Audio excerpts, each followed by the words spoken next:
a strange substance found by a southwest Arkansas man be part of a government test?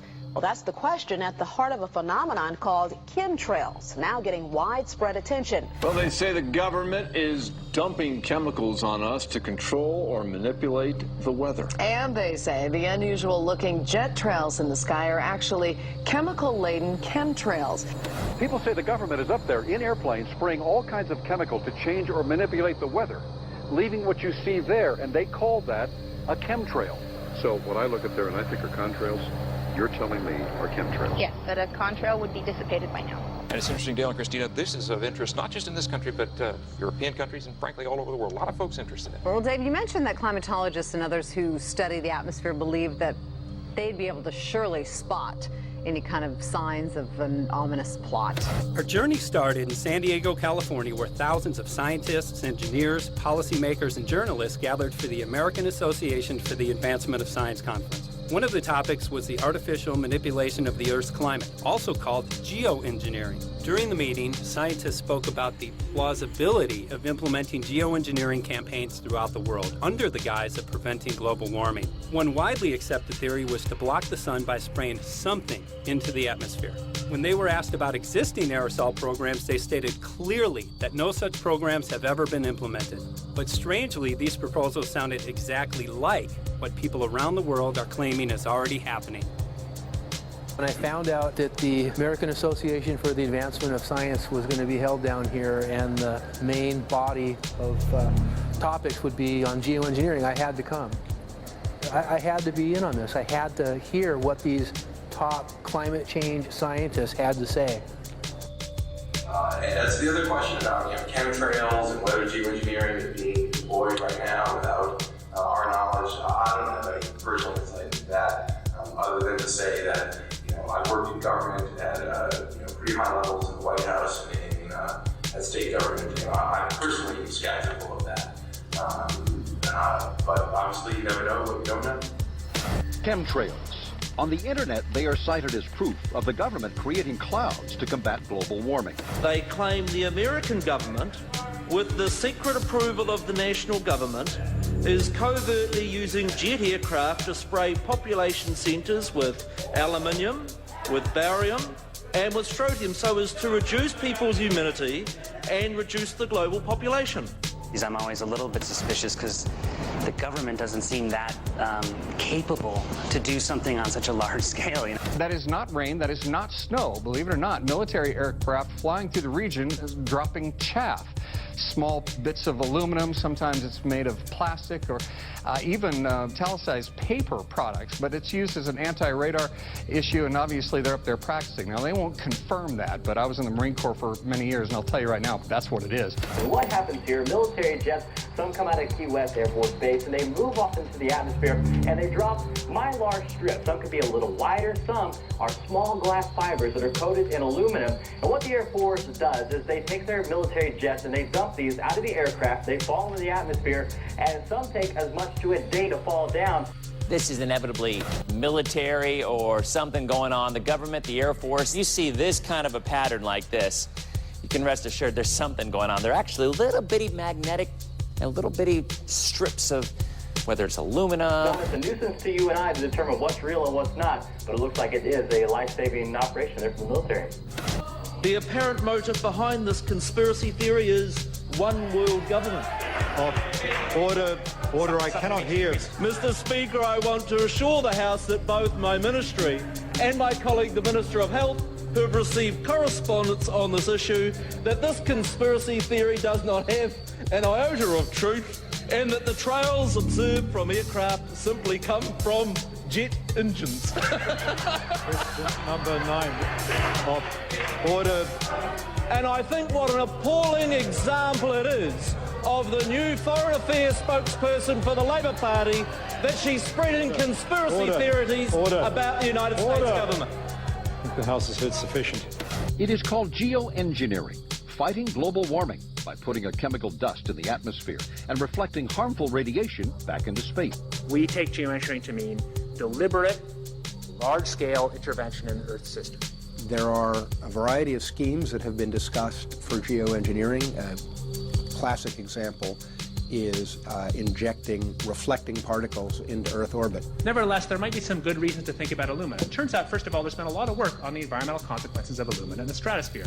The big deal really is that alumina has 4 times the volumetric gradient forcing for small particles as does sulfur. And that means you have 4 times less surface area for the same radiative forcing.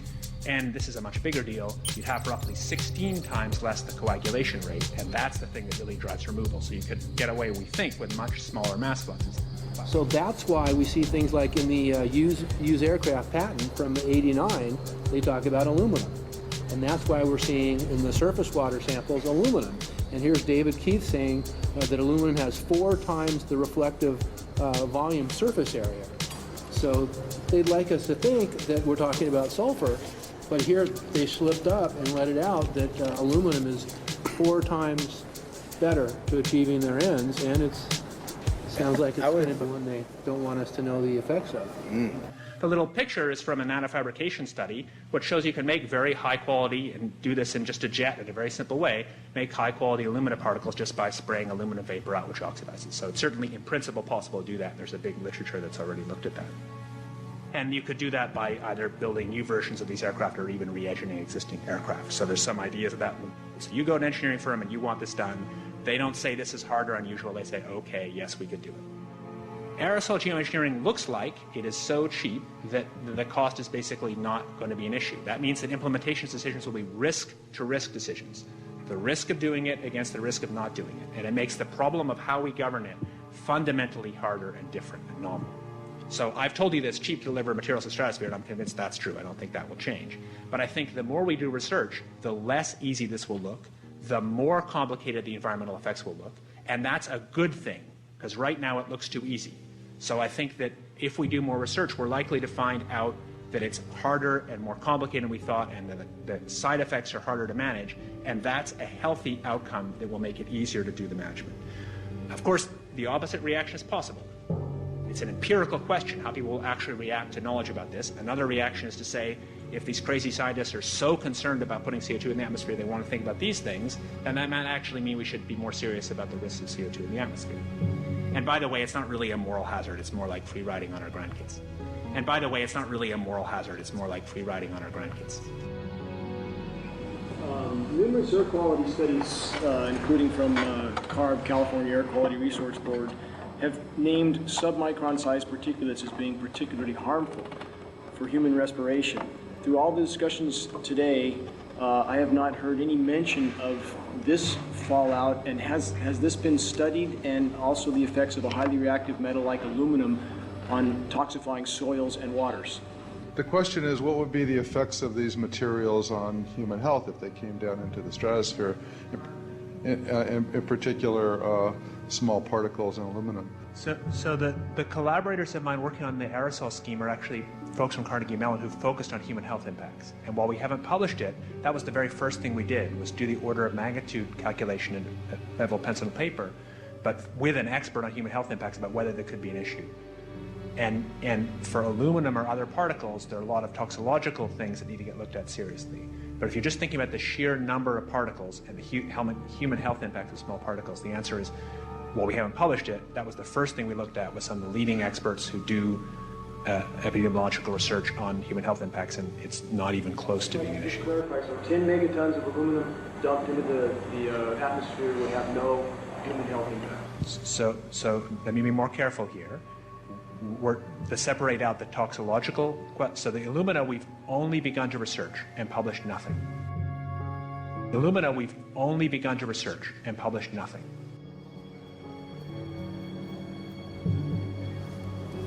Dane looked at him and he said, so you're telling me that spraying 10 to 20 megatons of aluminum, as you said, would have no human health effects? He took a deep breath and he swallowed and he said, let me be more careful here. We haven't done anything serious on alumina, and so there could be something terrible that we'll find tomorrow. We haven't looked at it. And that, for me, that was the whole main point of what is going to be coming out to the public. It's the damaging effects of aluminum that are being found around the world in massive amounts. Here's David Keith confronted on this very issue, and he looked, you know, at that point like they just let the cat out of the bag. Mm-hmm. we haven't done anything serious on Illumina, and so there could be something terrible that we'll find tomorrow. We haven't looked at it. They're proceeding because they have an agenda that's separate from trying to thwart this crisis of global warming. You know, there's obviously several other objectives, whether it's depopulation, control, weapons aspects, communications aspects, all kinds of things, you know, wild cards that we know nothing about. We don't really know, and I'm not going to attempt to speculate on exactly what the agendas are, but we can see clearly the agendas are not benefiting mankind. You know, it's benefiting the agenda of the elite. And so I think the question is, how do you draw the line between some activity that is allowed and doesn't need global governance and activities that do require global governance? Dr. John Holdren has agreed to serve as Assistant to the President for Science and Technology and Director of the White House Office of Science and Technology Policy. I look forward to his wise counsel in the years ahead. My personal opinion is that we have to keep geoengineering on the table. We have to look at it very carefully because we might get desperate enough to want to use it. So what would we do if in year 2040 or 2060 there's a severe climate crisis, say widespread famines or Greenland sliding suddenly into the ocean? That the only plausible way in which we could start the Earth cooling this century is to directly intervene in the climate system, say by putting particles in the stratosphere. We do stuff in the stratosphere all the time, of course, and so it's not as though the stratosphere is absolutely pristine. But you don't want to have people going off and doing things that involve large radiative forcings or go on for extended periods, or for that matter provide lots of reactive surfaces that could result in significant ozone destruction. You know, maybe I'm putting a particle into the atmosphere because I'm trying to make money, or maybe I'm putting a particle into the atmosphere because I'm engaging in scientific research and trying to understand cloud physics, or maybe I'm putting this particle into the atmosphere because I'm trying to make it rain locally to seed a cloud and get more snow on our ski slopes. And this obviously raises all kinds of questions. It's hugely risky. It will likely negatively impact some people, but we might find ourselves in a situation where those risks seem worth taking. One of the things that really shocked me was in one of the breakouts they had the benefits of these programs and then the risks. Now the benefits, the one thing that was stated was the just cooling the planet. You know, some of the risks were ozone depletion, droughts in Africa and Asia. I got to tell you, I came away from this experience after listening to these scientists for 4 days of symposiums, really concerned because it's clear now that they are justifying, rationalizing, and looking to legitimize some really, really horrible impacts, further impacts on our environment. And they're basically formulating the sales strategy and the implementation and oversight strategy and the funding strategy.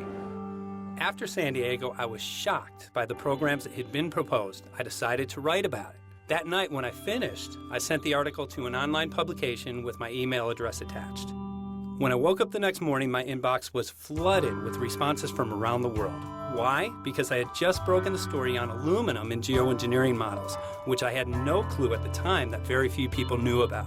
Now this metal, aluminum, is being found in massive quantities way above normal levels all over in rain, in soil, and in snow. After that, the calls started pouring in from people who were desperate for someone to investigate. That was the fuel that started the film. Before we started filming, we had the opportunity to sit down with one of our favorite authors and documentarians, G. Edward Griffin, to find out what he knew about the subject. I'd like to talk for a minute about an issue that's getting more and more attention. That's the issue which scientifically is called stratospheric aerosol geoengineering, also called the chemtrail issue. I'm very aware of the chemtrail versus contrail controversy. As far as I'm concerned, it's an open and shut case. I have been watching the development of jet travel from its very beginning. I used to live near the Los Angeles airport. Remember when the first jets came in and landed, man, they made a big noise. We never heard a noise like that before. And we used to go down and sit at the end of the runway and watch these jets come in and take off because it was a novel experience. I've been watching jets all my life, and I know about jet contrails. I've watched them. They're vaporized moisture, ice crystals, and they get out there in the atmosphere, and then they effervesce and evaporate and then disappear, and you can see them. The plane moves along, and the little white trail follows right behind it, and usually about 10 or 20 lengths of the plane or thereabouts, and then it's gone. And you can still see them that way, by the way, once in a while. So there goes a contrail. These other things we're talking about are not at all the same phenomena at all. These planes go by, and they billow out this white smoke, and it covers the sky from horizon to horizon. It doesn't dissipate at all. And they crisscross each other. And you see this thing cover the sky and turn it milky, and then people start having trouble breathing, and then you hear stories about the aluminum and barium deposits that they're picking up and the residue. And you put it all together, and I don't see how anybody who's got their eyes open and their mind open can come to any other conclusion but that somebody is spending a lot of money and effort to spray the planet. The question is, why? I have my own theories, but I hope that there will be some good investigative reporters go out there and get us the answer. I know that whenever it's finally discovered, and it will be, the people who are doing it will undoubtedly say, oh, well, we did it for you folks. It's for the greater good of the greater number. It's for the society. It's probably to prevent global warming, or maybe it's to inoculate people against some kind of a dreaded biological attack. We can't go around shooting everybody in the arm, but we can spray them and save their lives. You see how good we are? We're doing it for the benefit of society. I know they're going to, whatever it is, they're going to say it was for your good or mine. Think if we had the ability to steer hurricanes, and the hurricane was going to slam into New Orleans.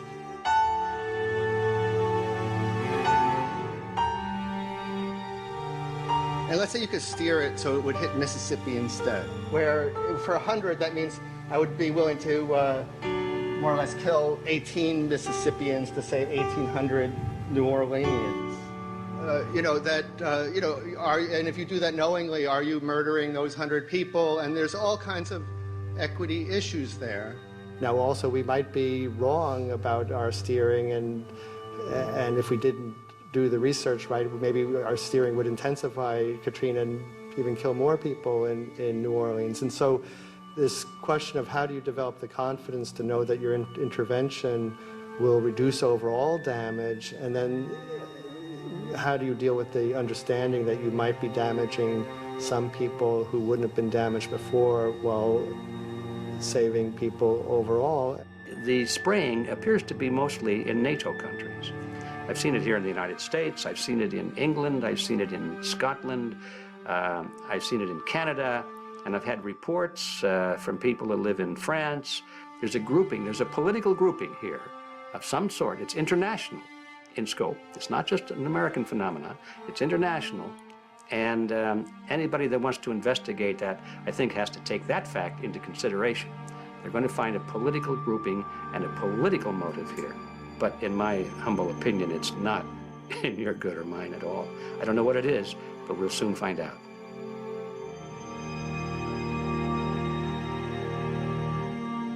I'm sure that if you follow the old advice, which is follow the money, you'll come to the answer sooner or later.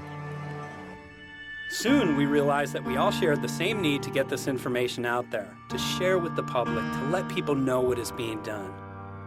Ed felt so passionately about the issue, he offered to help us. Well, the main thing now, since it looks like the budget is going to be met, is to get it done well.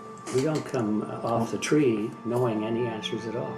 Yeah, we're not scientists. We're just asking questions, exactly. And we've got to be very skeptical about the answers. That's it's totally accurate, totally honest. Why can't people see this?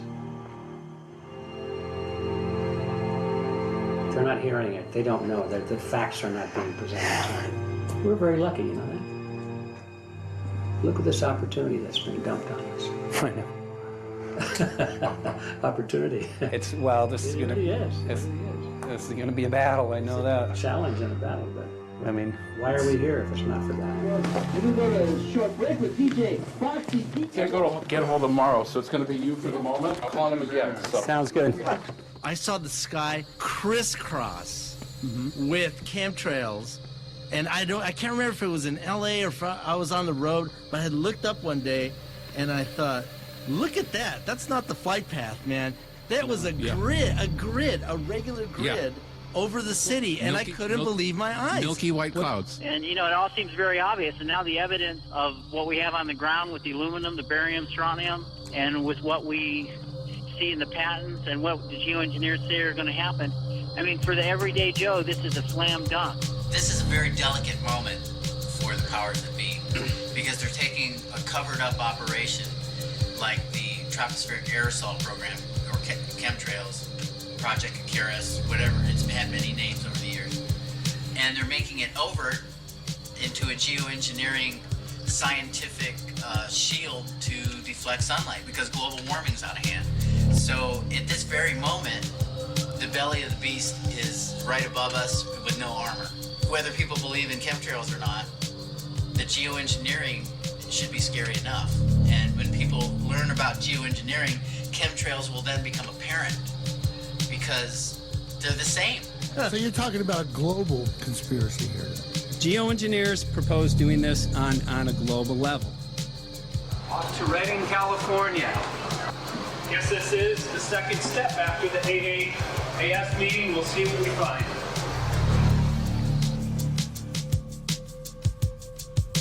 Right here in Northern California at Dana Wigington's house. He owns over 2,000 acres overlooking Lake Shasta. He told me about some of the challenges that they're having up here. Let's go and talk to Dane. We'll see, you know, what's going on his property. We'll see what he's going through, and also what action he's taking based on the test results that he has.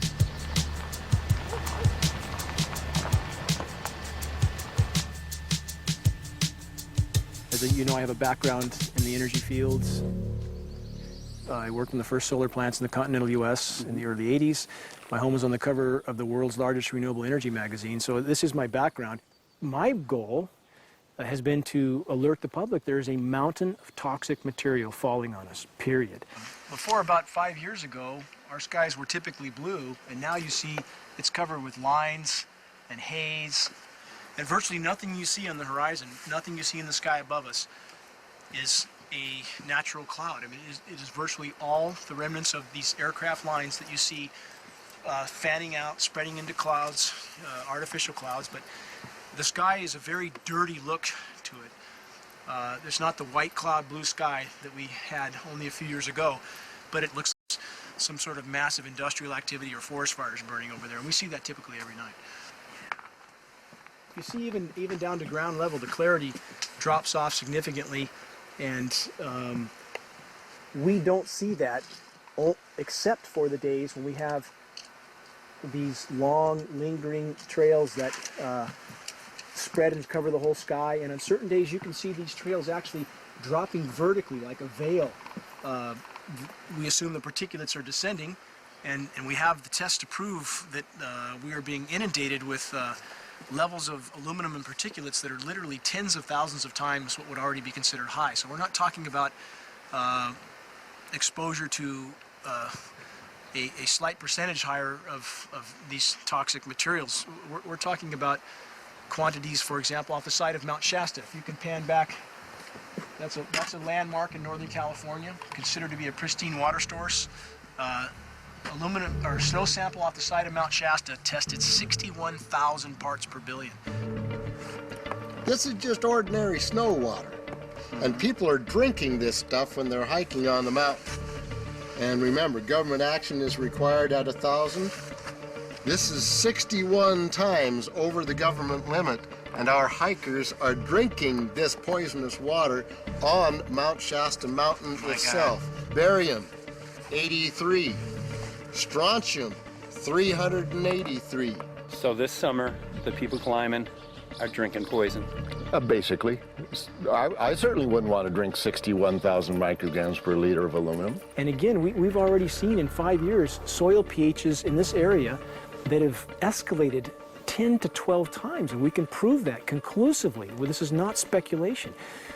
We can prove conclusively that these metals have been in the rain. We have duplicate samples. Bachelor of Science in Forestry, International School of Forestry at Missoula. Master's in Zoology, specialized in aquatics. And 35 years with the U.S. Forest Service as a wildlife biologist. And before that, several years with the USDA Soil Conservation Service as a soil conservationist. Also have run the botany programs, range and grazing programs.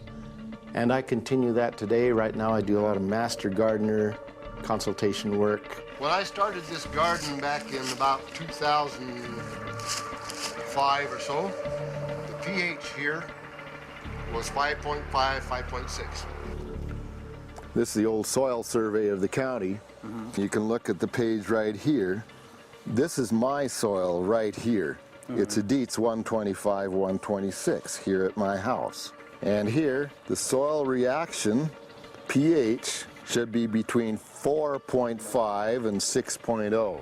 And over there in the pure mud, it's even a little darker. It's 6.8 right there. And what can this do to plant life and ecosystems? Well, you haul one of these things out and you start looking at the little things that are crawling around the soil. A lot of times they aren't there anymore. The little soil arthropods that you can barely see on a microscope, you can actually see movement with this. Little tiny, tiny, tiny macroscopic, look like little moving pieces of dust. Those start to go away.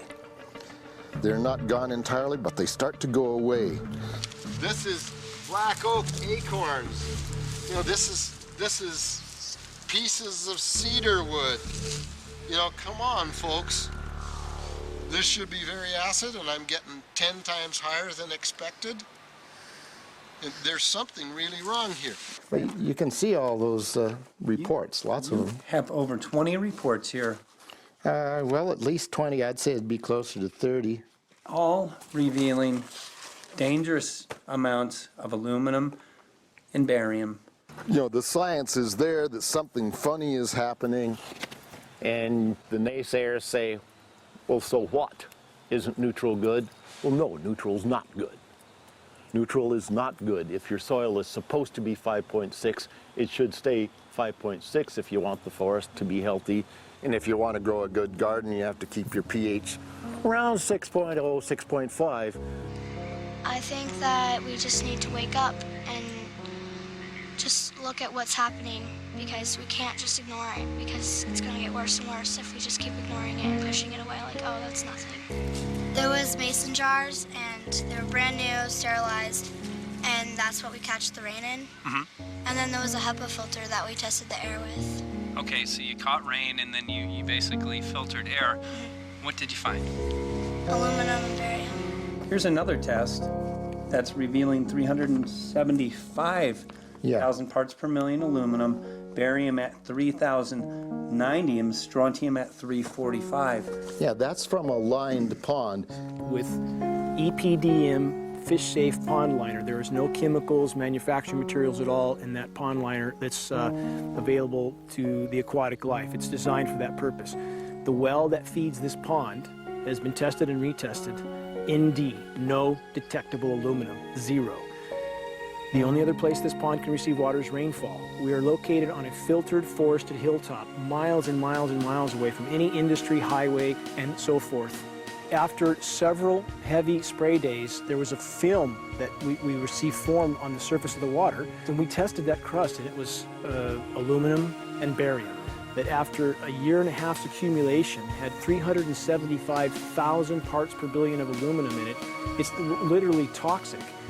We can say conclusively that what we see in the sky matches expressly what's outlined in numerous patents, and the materials on the ground match those patents. This material was not there 5 years ago. It is a recent phenomenon in the quantities it's in. It has escalated in some cases 50,000% in 5 years in the case of aluminum. From our original baseline reading of 7 parts per billion, which was already high, it has escalated up to 50,000% in 5 years. And we've seen profound changes in that time. Dr. Leonard Time, PhD in chemistry, I cross-checked with him. And he says the oxides of aluminum, barium, and strontium will drive your pH into the coastal, from an acid soil like this up into the neutral. There's no question about it. And that's exactly what you see happening. Wow. I have a doctorate in inorganic chemistry from Oregon State University, in which I was working with different metals and oxidation states, and then did a postdoctorate work at Brandeis, where I was working stabilizing off oxidation states of different metals. The goal is to sort of figure out how everything fits in the dynamic equilibrium of life. I was working with Francis up in Mount Shasta, and he showed me some rainwater analyses that had to do with levels of aluminum, strontium, and barium in the atmosphere. So I feel the major toxin in these chemtrails is the aluminum. And from the levels we were looking in at Mount Shasta, this is totally, totally unacceptable. When you get to metals and biological systems, you're no longer talking about the bulk aluminum that people think about when they're drinking from soda pop cans and that. So once it gets to the aluminum oxide stage, it just forms a plaque within your arteries and shuts down life. When you take elements that normally aren't out in the environment and you start putting them in the environment, it raises some serious red flags. Aluminum is a very specific nasty in biological systems.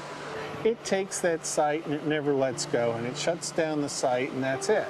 And so as you accumulate aluminum over time, it causes major neurological damage because it ends up as aluminum oxide that's essentially stuck in place and can't be flushed out by normal systems. At the core of everyone's condition, there's always some level of toxins. And aluminum is known to have cancer-causing effects. The half-life is decades.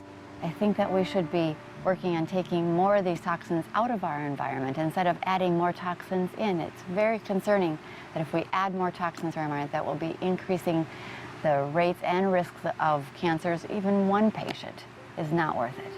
So sad that they would consider putting aluminum in our environment to affect something when they could be causing so much more damage. Wherever the material is coming from, it is there. The amount of metal falling on us cannot be disputed. Absolutely, this is not speculation.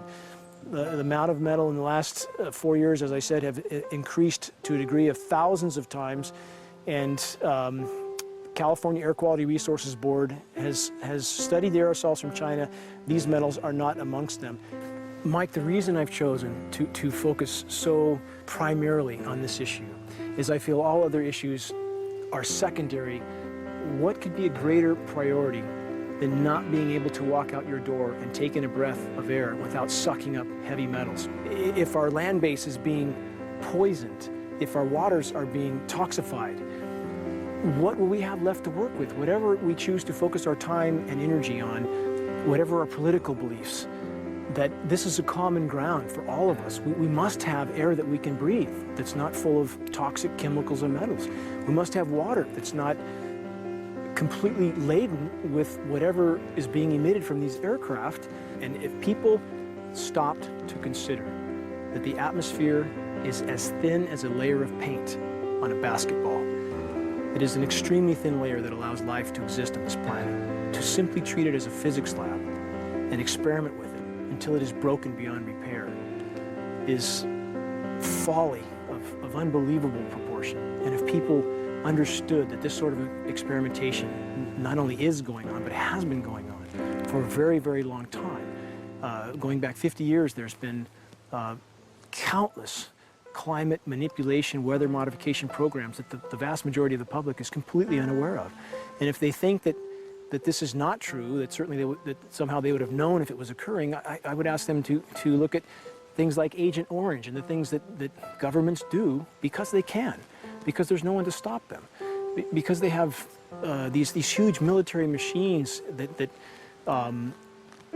want to control everything. And in fact, the government's own document, perhaps you may have seen, it's available to any online, is called Owning the Weather, an expressed goal of our government, and not just our government. He told the Associated Press that the American government has created weather tampering techniques so that the New World Order will be able to starve millions of Americans and to control the rest. There is weather control techniques. Number one, the entire patents on the equipment. Number two, Senator Claiborne Pell's complete statement and story of his own that not only does it exist, but that we even utilize it as far back as the Vietnam War. Well, Murph, We're going to do what we can. let's see what we can do. You got the scientists behind you. The scientists are with you, so at least this scientist is with you. I may not have $1 million budget, but I've got enough to show that something's dreadfully wrong. You got it. All right. So Arizona will be this Monday, the 21st. Senator Johnson up in Show Low. So we're going to be in the car a long time.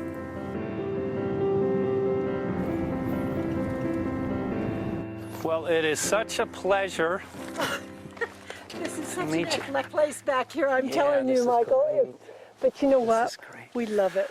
It's so private and it's so quiet and peaceful. And please come in. My name is Karen Johnson. I served in the Arizona State Legislature for 12 years. I was in the House for 8 of those years and in the Senate for 4 of those years. When you see a plane fly overhead, there's a trail that leaves the end of that plane, and it goes from one horizon all the way to the other as the plane flies across, and it begins to filter out and cover more and more of the sky in kind of ripples. It widens out and fills the whole sky.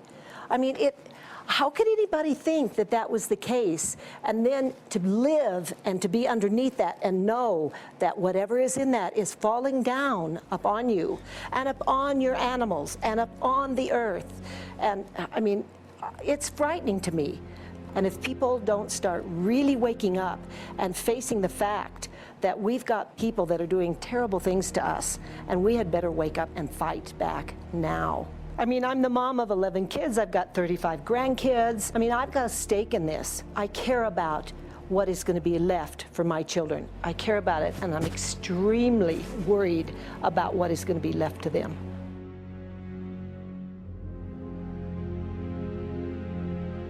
Aluminum is toxic, and we know that it's accumulative. And we know that we're getting more. So we're absorbing it in the air, we're drinking it in our water, so we are accumulating more. So the thought of more aluminum being dispersed in our environment in the way that you mentioned is very frightening to us and very disturbing to us.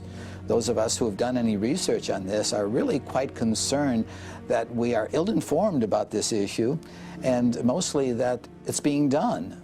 Aluminum is toxic. We know that it is. We can debate as to the amount of toxicity that is going to be disturbing the body, but as far as really accepting the fact that it's accumulative, it's synergistic, then we have to conclude that it's not a good idea to put it in our atmosphere, especially when we know we're getting increased amounts, and especially since we know that the scientific communities around the world are pointing a finger at the heavy metal toxicities, at the toxicities that we're absorbing in the day-to-day food that we eat and the air that we breathe.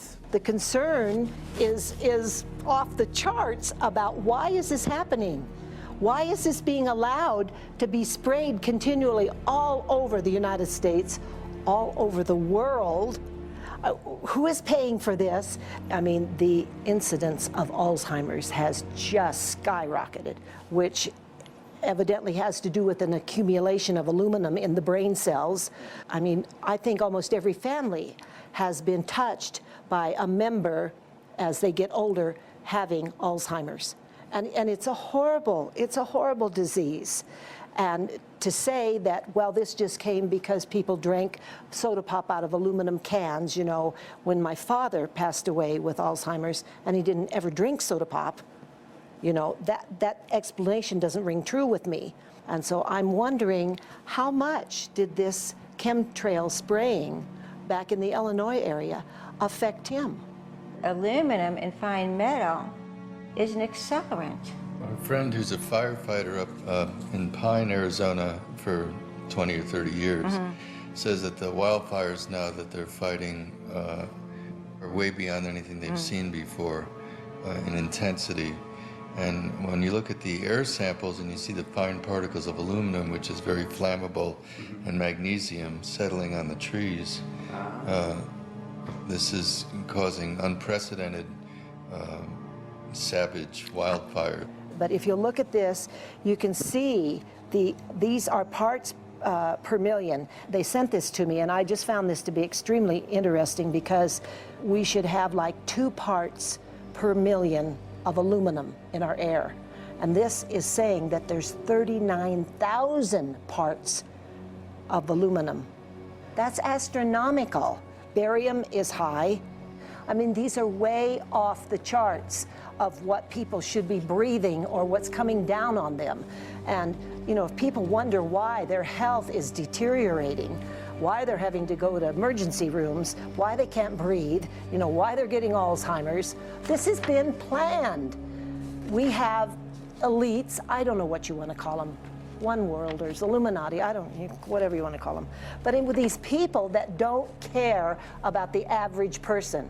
They only care about themselves, their greed, their power, and if they eliminate, you know, 2/3, 3/4 of us from the planet, so much for the better for them, because then they don't have so many people to have to herd around and worry about. So this is a lot what this is about. And this is very, very alarming and scary.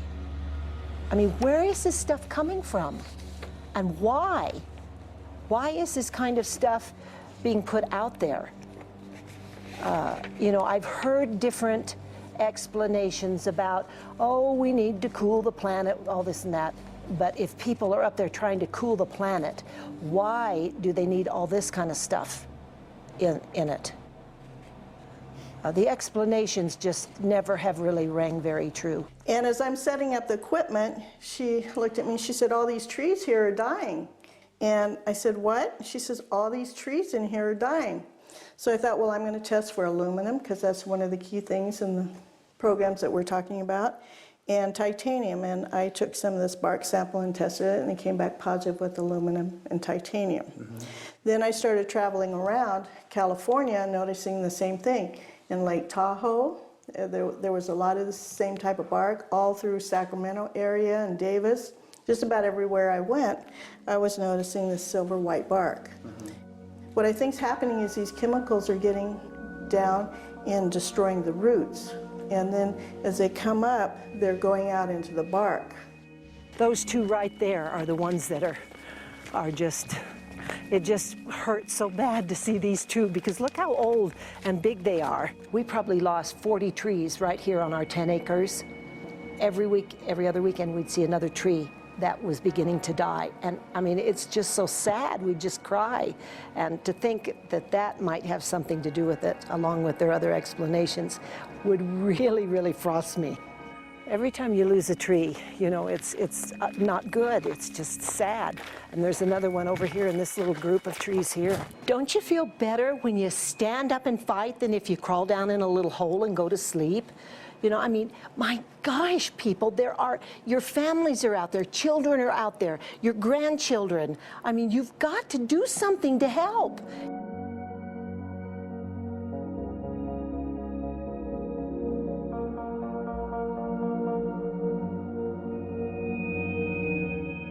My greatest hope is to get people to question. And hey, if they don't wake up while we're there, I'm hoping to plant some seeds. We're going to the most beautiful place on the planet, Hawaii, to see what's going on, collect some data.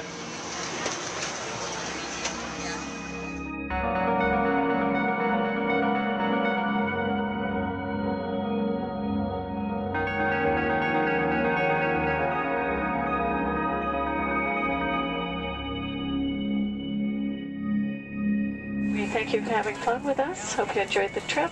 Have a great vacation and welcome home if you're lucky enough to live here. Thank you.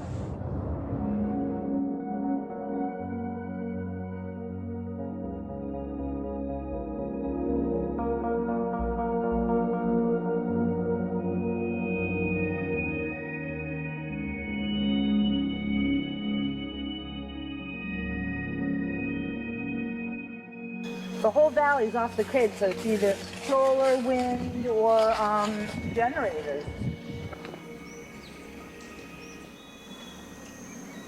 Look at this, man. Yeah, the mind can't even conceive of a dream of this. Right. Yeah, right. Even coming here, and one would never think, you know, in paradise that it's getting destroyed. And they're doing it island style. They do it off the island, right? They do it off the island, so they don't, you know, you don't see the chemtrail airplane. The theory is that they're spraying the ocean, offshore, and it's coming in on the... And it's coming in. Now these are coming from the west. They're also spraying on both sides today. A lot of this stuff is actually chemtrails coming this direction.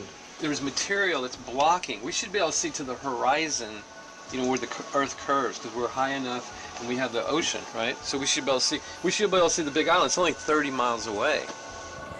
And you can see it's not a blue sky behind it. That's the key. It's all, you know, has that kind of weird looking blue, like silver blue, I call it. And this is a nice day. You know, there's no more blue sky. The night, we're gonna look at the stars at night, and it's like, you'll see, you can count them. There's so few stars at night now. There should be hundreds of thousands of stars, and I can count the stars. There's like one here, and one planet here. It's like, you might see, some nights you'll see 100, some nights you'll see 10. This is what concerns me, this kind of stuff right here. It's just soft. Okay. This just comes right off, this bark. That's not natural. For I've seen hundreds of thousands of coconuts, and I've never seen it falling apart like that.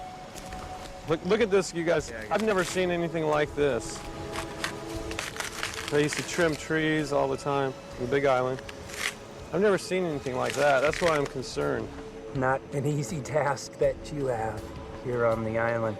I could see the skepticism because it is so far beyond anybody's reality. It's amazing. It's just amazing to try to look through somebody else's eyes. Like my eyes, I can see this so it's like night and day, and other people it's just the illusion is just so deep. What do you think would happen if everybody awakened to what was going on and what the plans were of geoengineers? I think they'd have a revolution in Hawaii. If people really understood what was going on. What's your concern for, I know that you love the land here. What's your concern about the chemtrails? Well, that we won't be able to live here and grow our own food, and that our health is going to be compromised. Do you think it already has been? Yes. And the thing is that they're doing it every day here, every day. So it's hammering, micro doses every day. And then, of course, it's getting in the environment, and of course, it's weakening the plants. And it takes a couple years for this to actually weaken the plant. So we are asking for GMO taro. We're asking for GMO papaya because we can't grow our natural seeds. We can't be sustainable. We can't truly, you know, be here as God created us to be. So my friend convinced me to do a hair analysis on my daughter. So we went ahead and cut close to her scalp and got some really recently grown hair and sent it in. I was just sure that my daughter's hair was going to be so clean with the lifestyle that we live. And lo and behold, it came back and her levels were really high in aluminum. This is the chart here. This is the reference range, and this is where my daughter is, 23.1. Aluminum. The skies are covered with a white mist, and I look up at night anymore and I don't see the deep, dense stars that I used to, and I can't help but think this obviously has something to do with my daughter's health. I don't know where else these heavy metals are coming from. Yeah, I mean, look how old she is. Yeah. She's been isolated here. Here, and she's... here. Anybody looking at the situation would be like, this is paradise. This child should be like superhuman. Organic farm. And here you are getting all this heavy metal stuff. She has highest level aluminum on the chart. Never had a vaccine either. Folks, these people are playing God. They are playing God. They're manipulating the weather, and they're spraying stuff into the sky. They are trying to geoengineer everything, including your plants and trees and your ocean. Well, tonight, we're just hoping that instead of not looking at it, you start looking into it, because I really believe from the bottom of my heart that we are in a real crisis. I really do. They are proposing dumping 10 to 20 million tons of aluminum into the upper atmosphere. What does aluminum do? It changes the pH of soils, which is toxic to plant life. Also, it's very toxic to human health. Are they doing it? Well, let me tell you about my experience and what we found. We have much evidence that not only suggests, but I believe prove that they are happening. Jeff, what's going on? And as I promised, we're joined right now by a very special guest, Michael J. Murphy, currently on location in Hawaii. He's working on a documentary film called What in the World Are They Spraying? Michael, welcome to the program. Great to speak with you today.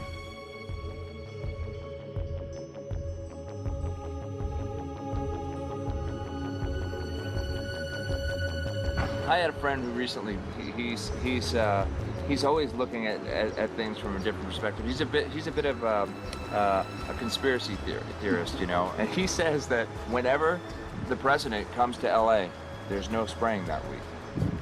Could you have a better place for an interview? I mean, look. Well, this is being done over our farms and over our things. So basically, they want to eliminate our ability to eat organic food, have clean water. So in some ways, it sounds to me like, and you know, again, it's just a projection, but it sounds to me like this is control. How do we control the masses? Yeah. How can aluminum be good for you in any? And what was the second chemical you mentioned? It's barium. Barium aluminum. Obviously, those are toxic to everything. To human health. Yeah. To human health, to farms, to animals, to everything. 61,000 parts per billion. And there should be a government alert at 1,000? At 1,000, people are drinking this. People that climb the mountain, they're drinking that snow. It's poison. Oh my God, that's so disgusting. So that's 60,000 times above regulation. Exactly. 60,000 times above regulation. And I've talked to friends, and they're like, well, that's just ice. That's just condensation. And I'm like, you can talk to a second grader. Ice doesn't float in the sky and spread out that way, you know? You're not an expert, but you're a concerned citizen who said, wait a second. Who's actually doing the research. Yeah, you're doing the research, and that's what we need to do as Americans and say, you know what, I want to know what's going on. I want to know what the FDA is doing to my food. I want to know what the government's doing with my air, my water, and the soil.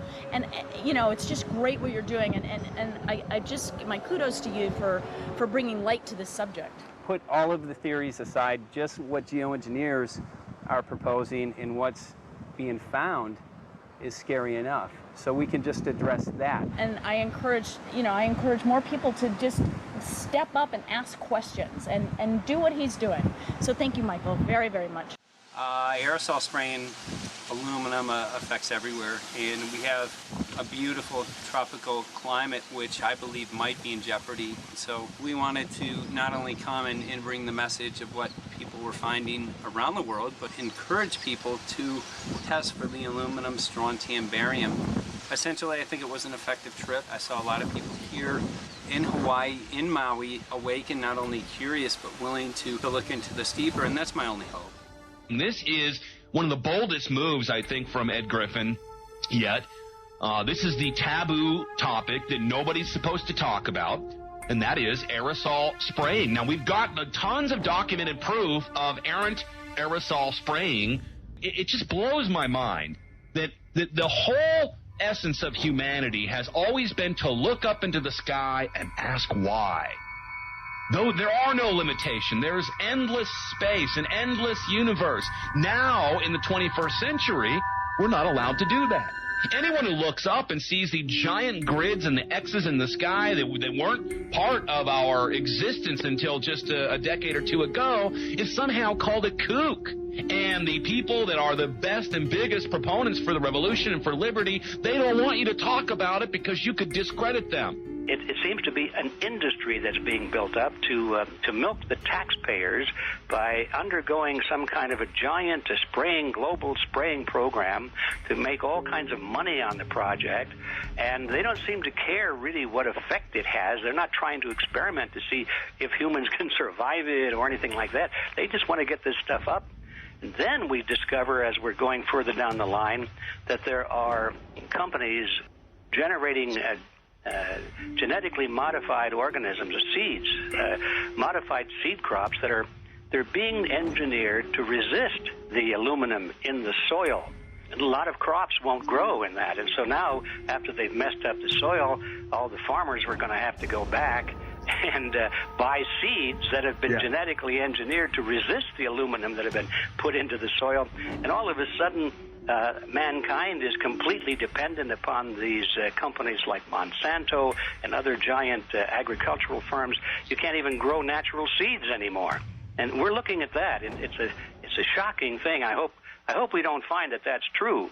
But all the arrows right now are pointing in that direction. We get into cost-benefit analysis here because there's also HARP could be involved in this. Geoengineering, as you guys mentioned, which is documented heavily in Dennis Kucinich's bill, that is the Space Preservation Act, which, by the way, I don't think got through Congress. And then Kay Bailout, as we call her here, Kay Bailey Hutchinson, also put together some legislation in order to qualify geoengineering, which, again, is supposed to save us all from global warming. But it is cost-benefit analysis because they can benefit on so many different levels. Ed, that's how they do everything, isn't it? That's right. And, there's an old adage, if you just follow the dollar, follow the buck, you get to the source of the problem. And it looks to me like there's a tremendously profitable industry being built up right now around this concept of geoengineering or weather modification or reducing global warming and all of these other things that can be sold fairly easily to an unsuspecting public. They all say, oh, well, that's good. We don't want global warming, And so they put up with this, and they don't question, they don't criticize. But behind the scenes, you see a whole industry being built up, which is, as I say, tremendously profitable. And the money for all of that is coming from the taxpayers. And it's a scam is basically what it is. We're just focusing on the one area that is real easy to prove. There's no speculation in the area that we're going into. They definitely are doing this geoengineering. They definitely are talking about it. They're working up formulas for it. They're putting together strategies for it. They've got funding for it. Everything is in place. We don't even have to go into those other areas to make the case. Okay, let them believe that, but at least they must understand that there's no question that they're talking about it and planning to do it. And so shouldn't they be equally alarmed about what they're going to do? If it can be shown that barium and aluminum and some of these other toxic metals are very destructive to the planet and destructive to human health, isn't that enough? How many issues do we need to crank into this? And so, if you're going to kill the planet and kill the population, do we need any other reason to be alarmed? What in the world are they spraying? Thank God people are asking this question. That's all we want. We just want to be able to ask these questions. Our good friend G. Edward Griffin, all these years, Mike Murphy and Paul Wittenberg are doing this great effort with your help. This is a community effort to get people real information. What in the world are they spraying? Any final quick comments before we're out of time? And my only final thought is that we asked the question, what in the world are they spraying? And we now know what it is. And folks, you're not going to like it.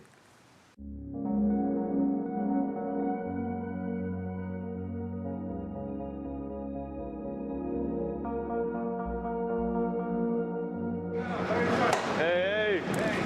I'm Peter Vreke. I'm from Belgium. I'm 54 years old. I can't believe it myself. I'm a very happy and grateful person. We are doing the job the police or the justice department or the environmental department should have been doing. And it's really essential that it's going to be a grassroots revolution. I think so. God is on our side because we are not fighting against, but for.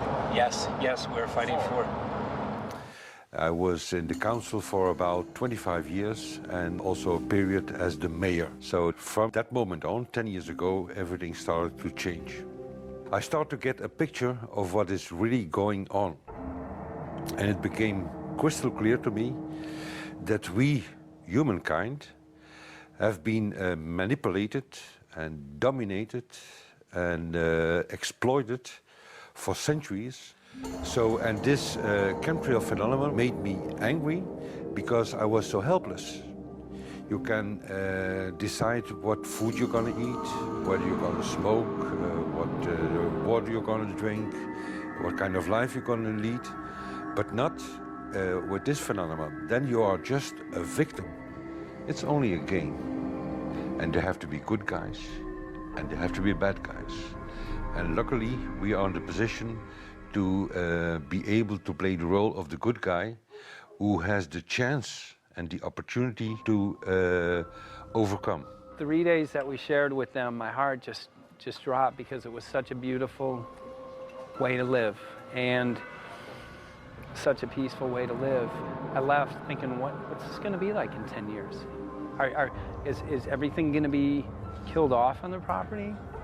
And if it is, how are they going to get their food source? Are they going to have to take a class, you know, and get certified by company XYZ?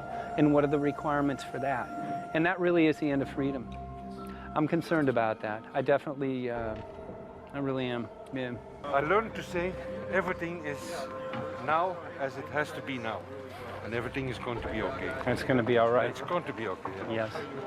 I have this deep feeling that in the end we will prevail because we have the right on our side. The cosmos is helping us. And I have this strong feeling that we are being supported by entities and by forces we can't even imagine.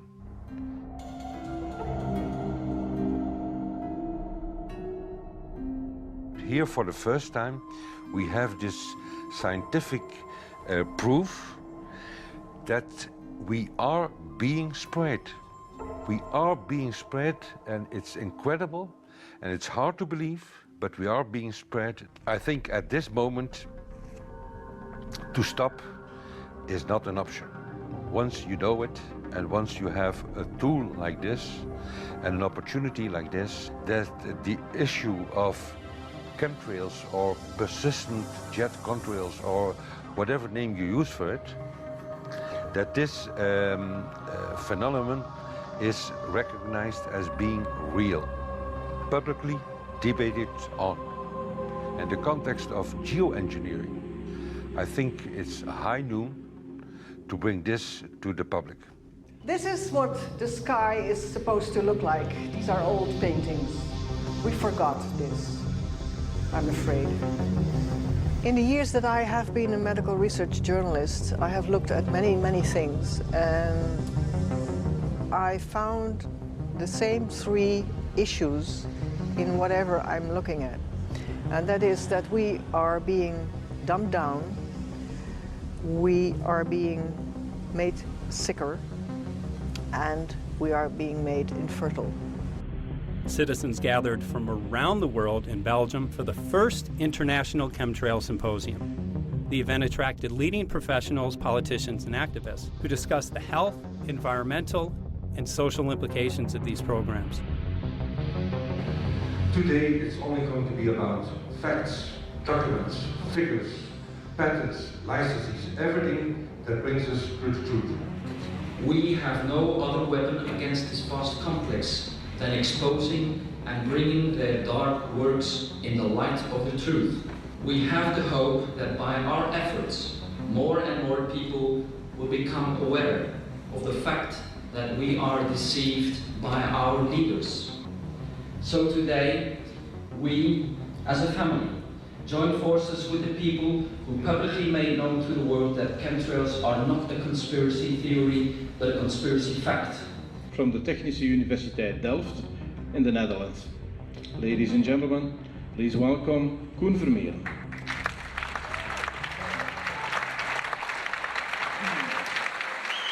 Well, I'm Koen Vermeeren. I'm a university professor of Delft University of Technology. Usually people are with their heads to the ground in their own two-dimensional space and they don't look up. But if you do, you see more and more spaces like this. And it worried me too. I have no explanations to our students about these phenomena. And then I studied it myself and I found out that I couldn't give them the answers they wanted because I think that the phenomenon is not natural. It's not natural what is happening, and the explanations that are given to us are not enough for me. If you look at them from a scientific point of view, the first thing a scientist does is trying to explain something. Because I'm smart and my students are not as smart yet, so I have to give them answers to questions. But if you ask most scientists, honestly, they cannot answer all your questions. If people are using climate control over our heads, I want to know about it. I want to know the consequences, I want to know the health impact, I want to know everything. I need, as a teacher in my university, to give answers to my students. And they have good questions. And I don't have the answers, and I want to know. Excellent. And we should discuss this. Ladies and gentlemen, for here you in the auditorium and for all over the world, Michael Murphy.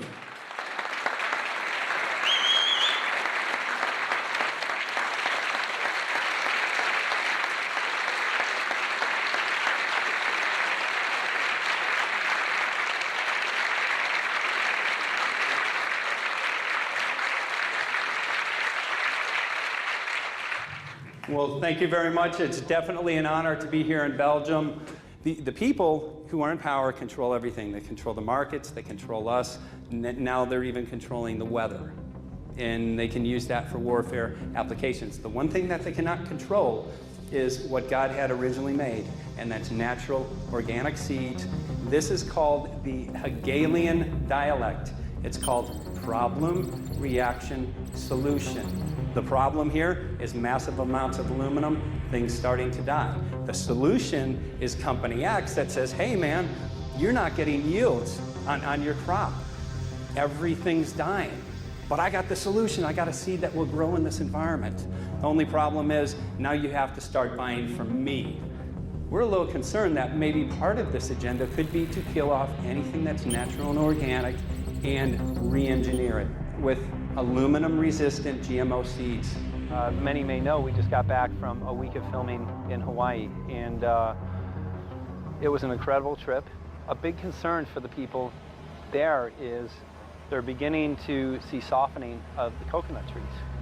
But their concern is that these programs may again be part of a broader agenda to destroy anything that's natural and organic, so that the corporate redesigned GMO foods might be the only source of food for people. I didn't anticipate so many people, young and old, who are interested in this phenomenon and are concerned about it. And I especially liked the address that the young girl gave today. Only 17 and already making an address to the audience. That is, well, incredible. My name is Sofia Xenidis. I am 17 years old. It is quite scary to know that the air we breathe is not what it's supposed to be. That the food we eat and the water we drink contain traces of those substances which are sprayed out over all of us, as though we were being poisoned like insects. The feeling that this is causing me are feelings of deep anger and rage.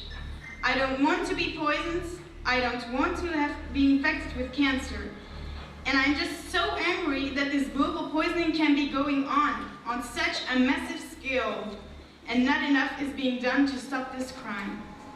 A clear answer to one question. Are we being sprayed? Have we been sprayed? And is it their intention to spray again and again? What are we going to do about it? How are we going to deal with it? How are we going to stop it? I know the answer. There is only one person who can stop it. And you know him. You are. You are the person, the one you have been waiting for. We are magnificent, beautiful, godlike, divine human beings. Ladies and gentlemen, sisters and brothers, in this auditorium and in the whole world, thank you so very much for being present with us. And for now, please enjoy this anthem.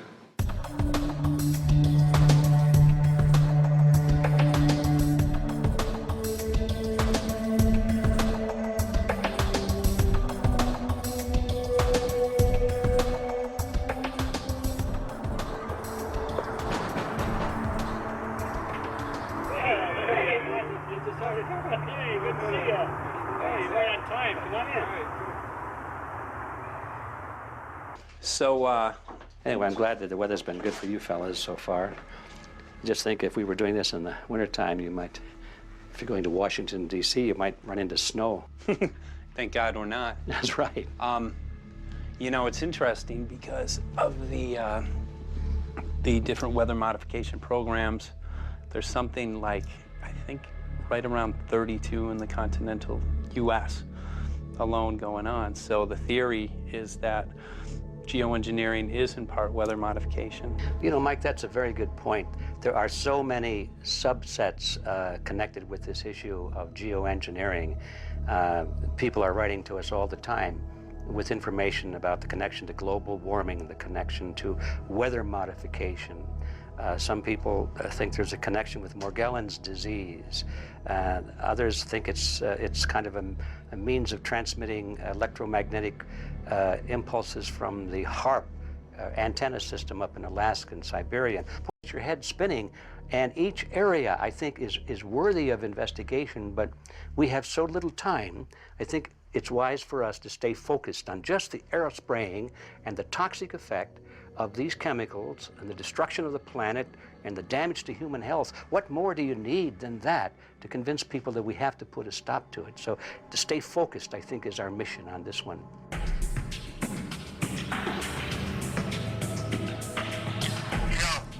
Jeremy, we had an idea. We know that you know the political system real well. Our idea was this: we have a ton of data and information that we've collected throughout our travels, and you know, we really think a good way to end the film would be addressing this to elected officials, some of the senators. So we were wondering this, if you might be able to come and kind of help us out and perhaps show us the way in how to get this done politically. But it sounds like a really good idea, and I'm also going to get to in terms of researching who it is that we should really focus on talking to about this.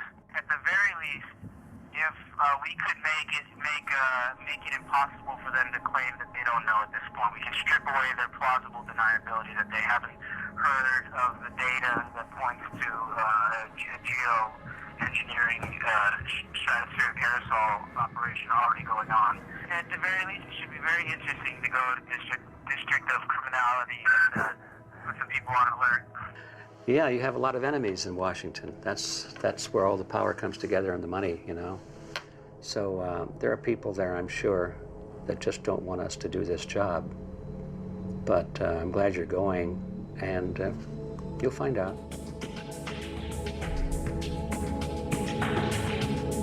We took the data to Washington, D.C. There we presented our elected officials with the following letter.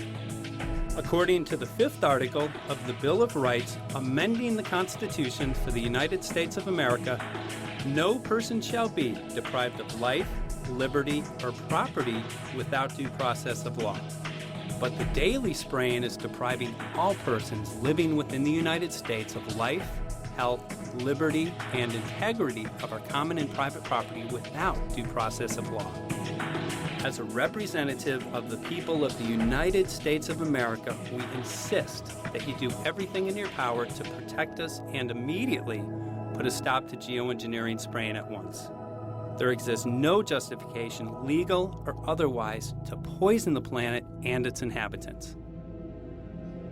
Now suppose that space aliens arrived on, maybe they're going to land at the UN headquarters down the road here, or maybe they'll pick a smarter spot. But suppose they arrive and they give you a box, and the box has 2 knobs. One knob is the knob for controlling global temperature, maybe another knob is a knob for controlling CO2 concentrations. You might imagine that we would fight wars over that box, because we have no way to agree about where to set the knobs. No global governance, and different people will have different places they want it set. Solar engineering is like chemotherapy. No one wants it. But we all want the ability to do chemo and to understand its risks, should we find ourselves with dangerous cancer. How long does it last up there? The lifetimes are years. What, years? A couple years. And then it what, precipitates out, or Yeah, that's correct. no toxic side effects that we know of? The thing we always wonder about is the unknown. Yeah. So if you're thinking about, say, the acidification, it's clear that's not a problem. There's several studies that showed that. Right. But of course, the concern here is with so little research, there may be some unknown that comes out of left field that bites us. My name's Mike Murphy. I'm a filmmaker in from Los Angeles. We're covering an issue called geoengineering. Okay, thanks, guys. Senator, a quick question about the issue of geoengineering. I'm afraid I don't know what you're talking about. And wondering if you were supportive of geoengineers' proposals of spraying 10 to 20 million tons of aluminum into the atmosphere. I should really get a briefing paper on it before I give an opinion. Oh, not a problem. Are you aware of the issue? Not completely. At all? Because, okay. Do you have a letter from constituents, and people have concerns? Yeah, We're making a documentary about the I don't know. You guys have credentials to be here? Yes, yes, we do. We pass through security as well. Endowed by our creator. I think so. Please don't touch that. Please don't touch my properties. You're lying. No, why? What did we lie? What did we lie about, sir? No, we're not. What are we lying about? Lying about what? It's a little unusual, huh? I haven't heard that. Okay. You're not aware of it?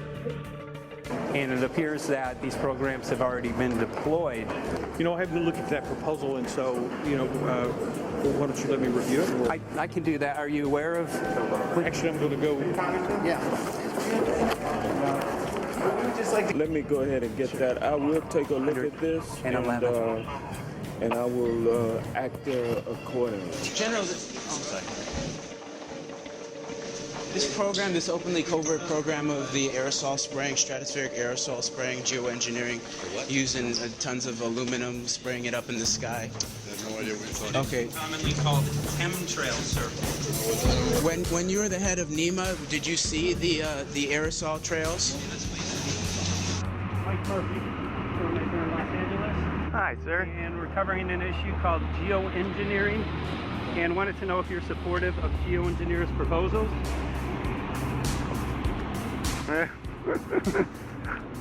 Congressman? Hey, Congressman. I'm wondering if you're supportive of geoengineers' proposals, which is dumping 10 to 20 million tons of aluminum into the atmosphere. I'm familiar with that. Pardon? I'm familiar with the Okay. You make an appointment to my office. I'm not supportive of it. I haven't looked at it close, so I don't.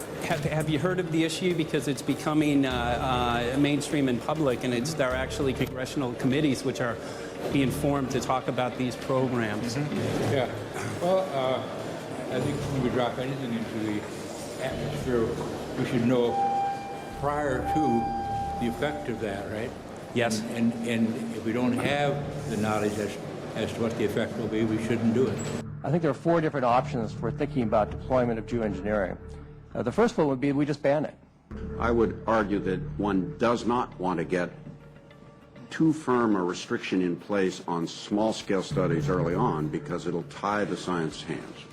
I think what the science community ought to be trying to do is say, if you do small-scale stuff inside this space, and it's a scientific question what that space ought to be, there shouldn't be a lot of oversight and restriction.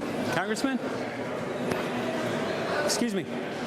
Hi, I'm Mike Murphy from Los Angeles, covering an issue called geoengineering. These guys are running from the geoengineering issue. I wonder why. I'd have to talk to my staff. I don't know what your details on that are. Have anyone made you aware of the issue, or? Sir? Congressman, your committee talked about geoengineering last November. Are you in support of those proposals? I'd love to give you a paper. Which? Geoengineering. You know nothing about the geoengineering issue? Never heard of it. They call it geoengineering, but yeah, I never heard of it. It's nothing I've ever heard anything about. When we looked up in the air today outside the sea, we saw this stuff going on. Quickly, have you heard of geoengineering? No. The proposal is to shoot 10 million tons of metals into the air. This committee, Science and Technology, covered it for the first time. No, I've never heard of it. So we were very concerned. How you doing? I'm fine. So what?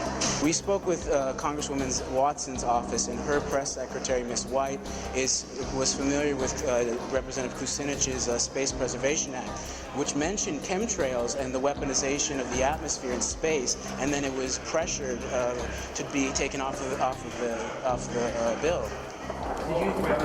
Did you see the aerosol spraying going on today over the Capitol? Congressman? Geoengineering carries with it a tremendous range of uncertainties, ethical and political concerns, and the potential for catastrophic environmental side effects. He's not one to do interviews very often, so not unless we usually really pressure him into it. Okay. So don't, all that is, don't hold your breath. As chairman of the Committee of Jurisdiction, I feel a responsibility to begin a public dialogue and develop a record on geoengineering. We want to know if you're supportive of their measures by spraying 10 to 20 million tons of aluminum into the atmosphere? No, I think we need to have more research. Okay. And about the issue of current deployment, there's literally a mountain of evidence that many people believe proves the deployment of these programs. Any knowledge of that?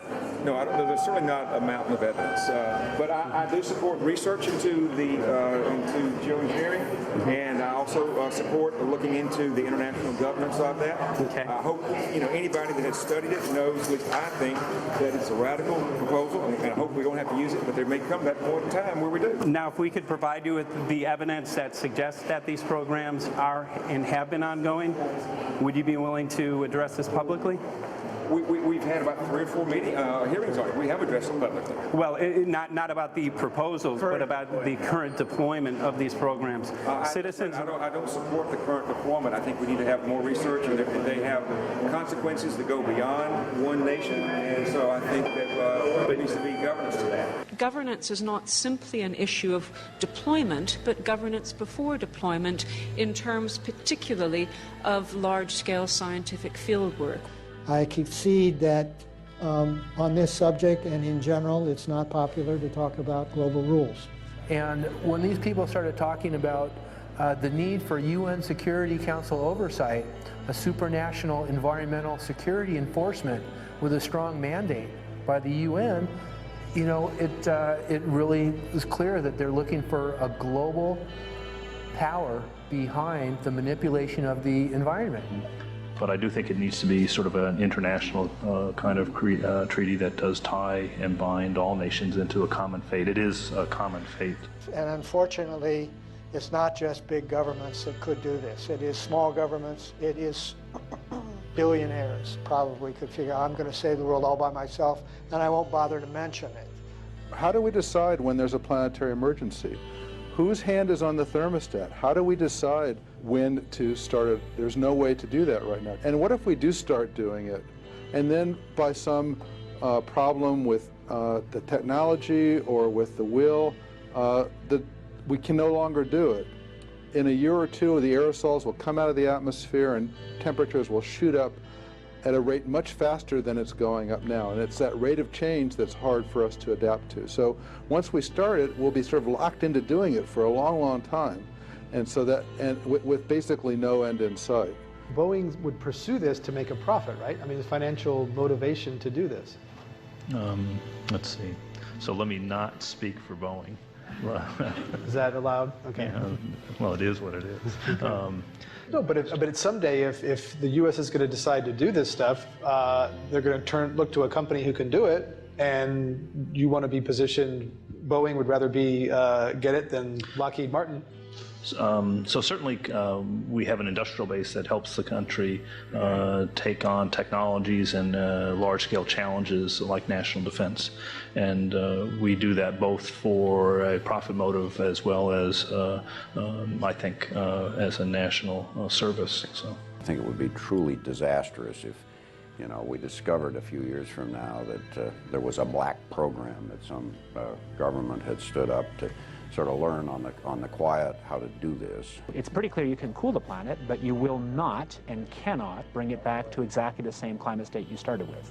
So you may or may not, and I expect we'll have a lot of back and forth about how useful it is to ameliorate the risks of climate change. I think there's a good evidence it probably is useful, but we don't know. But it certainly can't get you back to exactly the climate you started with. I think everybody agrees with that. Do you think you'll see deployment in our lifetime? Let me say I hope not. Al? I would agree. I hope not. I hope Very not. agreed. Okay. I see this as something like an evacuation plan. You know, that you build big dikes. Maybe that's the emissions reduction to try to keep the flood from wiping you out. But that if that flood should come, that you'd like a plan for what to do in the event of that catastrophe. So I see these options more as a catastrophic response option and not as a way to reduce risk of everyday climate change. You would advocate mitigating consumption of beef as a means of accomplishing your objective? Yes. How would you suggest going about that? You can't. I mean, it's your job to decide what to tax and what not to tax. Obviously, if you wanted people to behave differently, you give them incentives and disincentives for behavior. But I'm sure that's the answer you wanted to hear, Mr. Smith. If only my time had not expired. Thank you, Mr. Chairman. Because there's literally aluminum and barium contamination found around the world, believed to be from these programs. Like, look, today over the Capitol looks like they're deploying some type of aerosol. Did you see it? No, I didn't, but good to see you. In a James Bond scenario, some rogue rich guy puts some airplanes in the air and seeds the clouds. What is to prevent that? Okay, are you aware of the issue? You do it through the... Are you in support of those proposals? What is your take? I don't know anything about it. You're not. I have to get more information. I've got a chair here. Okay, we'll give you a letter on that. Yeah, this is a letter from constituents. Okay, great. Excellent. And many people believe that these programs have already been deployed because mass contamination has been found. Geoengineering programs, stratospheric. Got it. Yeah. Just brought it up. Okay. Spraying from airplanes. Okay. So what is happening? People from around the world are finding contamination. Let me take care of this and I'll talk to you when I come back. I'll be back. He's here in here. Thank you very much. We see that even though we might make the average temperature of the planet about right, the rainfall patterns change some from today. And some places become warmer and some places become cooler. So there are going to be winners and losers in this geoengineering activity if we were to do it. But nevertheless, as David has said, there are reasons why we might consider doing it. Many people are deeply concerned about it because of the toxicity of aluminum, and it has been addressed to Congress in various committees. Would you take a look at a letter from some of your constituents addressing the concerns? Excuse me if I go. Okay. Can I give you a letter from constituents? Are you aware of their proposals of dumping? Gotcha. Thanks. Well, I'm not familiar with it, so I don't know what they're doing. Okay. Well, geoengineers are proposing just that, dumping aluminum and barium into the atmosphere. Why would they do that? Aluminum's a precious metal we can use. Well, the stated goal is to actually cool the planet. However, there's a... Sounds strange. Right, exactly. So they're proposing dumping these metals into the air to block the sun, essentially. We're here to just find out what members of Congress are I hope we would have a strong hearing on that before we decide to do that. I would hope so. And there's plenty of evidence that not only suggests that these programs have been deployed, because we're finding contamination of aluminum and barium on the rain, snow, and soil. Okay, thank you. Thank you. LA County has seen a 200% increase of Alzheimer's over the last decade. Tons of ground and water samples showing high levels of aluminum all around our state. Why don't you give me all the information you have I have some very good people I will assign it to.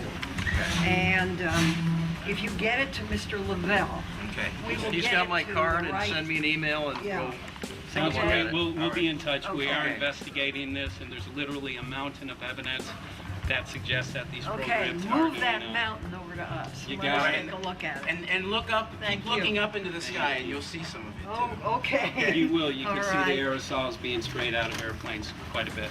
Okay. So thank you. Yeah, the future of humanity is definitely dependent on it. So we're counting on people like yourself to take some proactive steps. So thank you very much, guys. You're very welcome. Appreciate Thank it. you. Thank you. Right.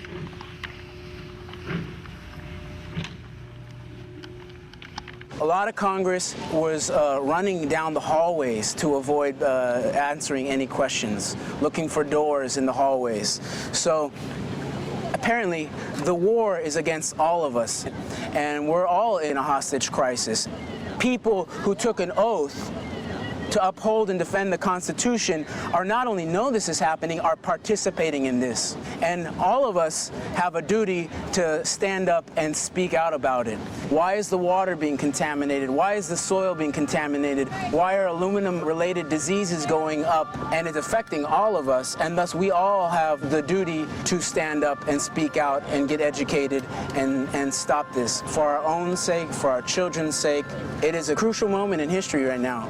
The human beings, we need to decide whether to live on our knees while being sprayed and poisoned every day, while being under a continual threat, or whether we are going to stand up and live as free human beings and seek truth, justice, peace, and freedom for all of God's children.